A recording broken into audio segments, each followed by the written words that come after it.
শুক্রবারে সকালবেলা ঘুম থেকে ওঠার পর একটু রেইনি ওয়েদার দেখে আমার খুব বেশি খুদের চালের ভাত আর আলু ভর্তা খেতে মন চাচ্ছিল। তো যেইভাবে সেই কাজ।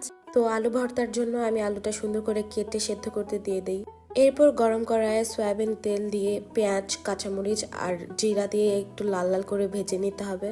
তারপর ধুয়ে রাখা খুদের চালগুলো দিয়ে খুব ভালোভাবে ভেজে নিব।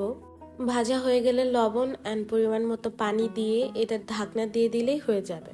অ্যান্ড আমি অনেক অল্প পরিমাণে রান্না করতেছিলাম, মানে শুধুমাত্র আমার জন্য, কারণ সকালে ঘুম থেকে ওঠা পরে দেখি প্রায় সবারই খাওয়া শেষ। তো এই পাশে আমি আলু ভর্তার জন্য কিছু শুকনা মরিচ ভেজে নিচ্ছিলাম।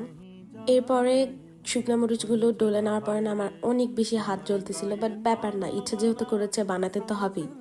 এরপর আলুগুলো দিয়ে খুব ভালোভাবে ম্যাশ করে নেওয়ার পরে লবণ অ্যান্ড খাঁটি সরিষার তেল দিয়ে আমি আলু ভর্তা বানিয়ে নিয়েছি।